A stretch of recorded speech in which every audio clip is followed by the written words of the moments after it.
വിപുലമായ സൗകര്യങ്ങളുമായി Madin academy Ramzan campaign പ്രഖ്യാപിച്ചു. സ്വലാത്ത് നഗറിലും അനുബന്ധ കേന്ദ്രങ്ങളിലുമായി നിരവധി കർമ്മ പദ്ധതികളാണ് ഈ വർഷം വിഭാവനം ചെയ്തിരിക്കുന്നത്.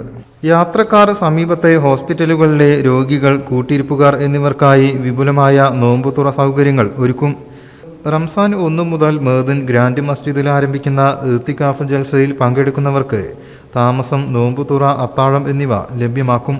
മഅ്ദിൻ ഗ്രാൻഡ് മസ്ജിദിന് പുറമെ ഇത്തവണ പുതുതായി കൊളായിൽ ഉദ്ഘാടനം ചെയ്ത മഅ്ദിൻ ടെക്നോറിയം മസ്ജിദിലും പരിപാടികൾ നടക്കും. റംസാനിലെ ആദ്യ വെള്ളിയാഴ്ചയിലെ ആരാധനാ കർമ്മങ്ങൾക്ക് ഭിന്നശേഷി പണ്ഡിതർ നേതൃത്വം നൽകും. സ്ത്രീകൾക്കായി പ്രത്യേകം സംഘടിപ്പിക്കുന്ന ഇസ്ലാമിക് ഹോം സയൻസ് ക്ലാസ്സിന് ശനിയാഴ്ച തുടക്കമാവും.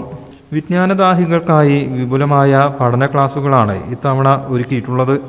റംസാൻ 27-ാം രാവിൽ ജനലക്ഷങ്ങൾ സംബന്ധിക്കുന്ന മഹാപ്രാർത്ഥനാ സമ്മേളനം നടക്കും. കാന്തപുരം AP അബൂബക്കർ മുസ്ലിയാർ സമ്മേളനം ഉദ്ഘാടനം ചെയ്യും. മുസ്ലിം വിശ്വാസികളെ സംബന്ധിച്ചിടത്തോളം വിശുദ്ധ റമദാൻ അവരുടെ ആത്മവിശുദ്ധിയുടെയും സംസ്കരണത്തിൻ്റെയും മാനവികതയുടെയും ഒരു പ്രതീകമായിട്ടാണ് കാണുന്നത്. അതിനുവേണ്ടി മഅ്ദിൻ അക്കാദമി വ്യത്യസ്തങ്ങളായ പ്രോഗ്രാമുകളാണ്. ഇന്ന് മാസപ്പിറവി ദർശിക്കാൻ സാധ്യതയുള്ള ദിവസമാണ്.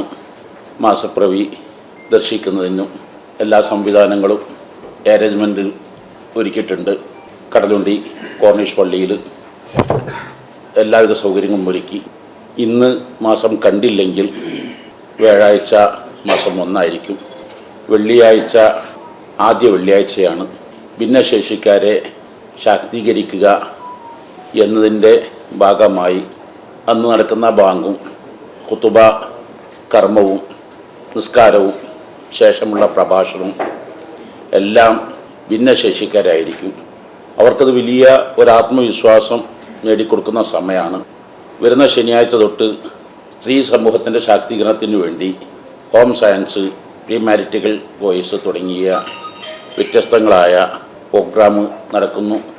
ബദർ ദിനത്തിൽ ബദർ അനുസ്മരണ സമ്മേളനം, അതോടുകൂടെ തന്നെ 12 മണിക്കൂർ നമ്മിൽ നിന്ന് നഷ്ടപ്പെട്ടു പോരുന്ന ബദർ കിസ്സ പാട്ടുകൾ രാവിലെ 6 മണി തൊട്ട് വൈകിട്ട് 6 മണി വരെ, അങ്ങനെ വ്യത്യസ്തങ്ങളായ കർമ്മ പദ്ധതികളാണ് 27-ാം രാവിന് ആ വലിയ പ്രാർത്ഥനാ മജ്‌ലിസോടു കൂടെയാണ് നമ്മുടെ കർമ്മ പദ്ധതികൾ സമാപിക്കുന്നത്.